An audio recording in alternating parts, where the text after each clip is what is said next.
Well, I guess it's time to reopen my book of hot takes. Let's start from the fact I loved season 1 of The Invincible. I think it twisted the idea and the mythos of Superman in a very interesting way, put him in a very nuanced and brutal environment, filled the world with a lot of layered, interesting characters, and made the most powerful moments feel a lot greater by a plethora of great stylistic decisions. I think it was kind of perfect for what it was, and it was distinguishable enough so I didn't think for the entire runtime that it is just a Superman show but with buckets of blood added in. And I was really excited about season 2. It was one of my most anticipated shows of this year. But the longer it ran, the more things happened, the more that initial excitement deflated. To a point where, at the last 2 episodes, I was kinda tired. This will not be a usual review type video. Honestly, because I just have zero idea how to tackle this show properly. I can't really quantify how much I liked or disliked this season overall. This will just be more loose, not really probably comprehensive thoughts on what I thought were the biggest issues for me in season 2 of The Invincible. I won't focus on the best parts of season 2 because everyone else is just praising this show to Kingdom Come. So if you want to hear the best reasons to watch this show, there is a plethora of people that will tell you exactly why this show is so good. The problems I had with this show were the things that stuck with me the most. The good stuff in this season is indeed really good, but those just are not the things that have stayed with me the most after and during watching it. So yeah, let's get to it. Starting off with the thing that was probably my biggest gripe with this season, at least at the end of it, which was this show is just really depressing. And I mean that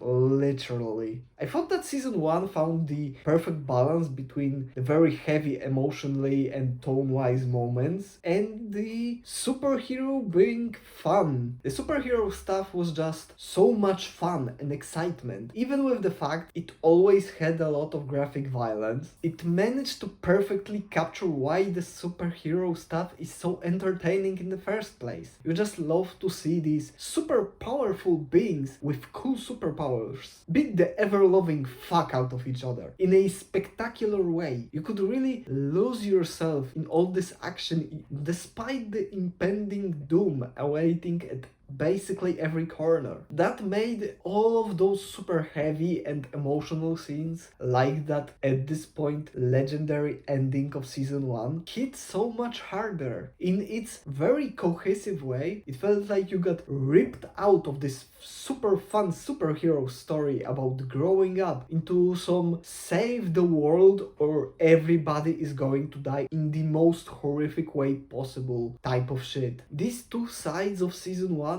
were not only amazing in their own right, they improved each other, they made each other work and give you an emotional reaction that was even greater. Well, season 2 doesn't have any of that balance. Season 2 decided to give the viewers a lot less of the superheroes fighting villains type of stuff and just decided to do all of the heavy and depressive and the emotional moments all at once. It feels like a constant kick in the balls, and this season just kicks you and kicks you over and over again. Even the brighter moments and more feel-good moments, and even these rare and in the big picture feeling kind of meaningless superhero moments feel like they are only here to build to an even stronger kick in the balls. At some point it just got really tiring for me. You build up all of those very likable characters in season 1. You made some of the characters from season 1 that weren't even that likable even more likable in season 2,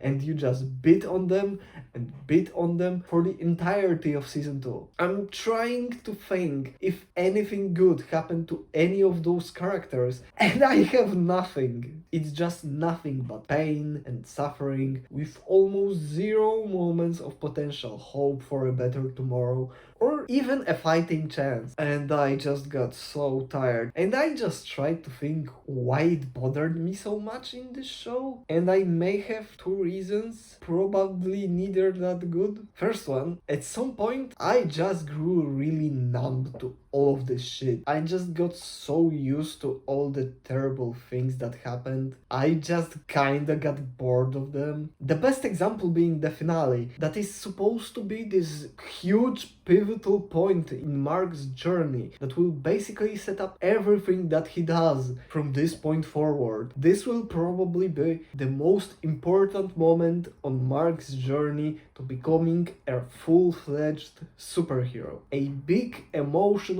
climax. And I was just taking none of that shit because I was just completely at that point from all of the beatings and terrible things these characters took, and I felt absolutely nothing. And maybe it would be fine if not for the second reason. We really like those characters, right? They did an exceptional job of making you as the viewer connect and feel at least a bit of an emotional connection to all of these characters. And seeing them just being beat up by their lives makes you feel terrible. At first in a good way, but after a while I just got angry. And not really at the villains or life circumstances or all the accidents. I got angry at the creators for just constantly trying to make me feel bad with no hope that anything good will happen, ever. And part of the problem is the show isn't really like, for example, a Succession or just a plethora of slasher/horror movies where they are just making characters that you don't like. So all the shit they are getting gives you some kind of sick satisfaction. It's not really a show that's want to say something big, in my opinion. And all of these characters being so likable, it's all just depressing, and not to make a point or say something meaningful in my opinion. It's just here for the weird story they are telling. And it didn't really work to make me excited, God forbid, from this chapter of this story, but for the next one. Because based on this season, they are just going to get tortured until they die for the rest of this entire show. I'm 99.9% sure that this is just a mything and nobody really got bothered by it, to be honest. But I don't know, man. I just had a miserable time at the end watching this show. It wasn't neither entertaining or didn't say anything meaningful or powerful enough for me. Another big problem of mine with this season was just that there is too many storylines they were trying to tackle in season 2. There is so many characters. Every single one of them has at least one, most of the time 2 or 3 individual storylines. They are at the same time trying to set up like 50 different villains and important characters for the future. And it was just too much. Barely anything gets any time to develop in season 2.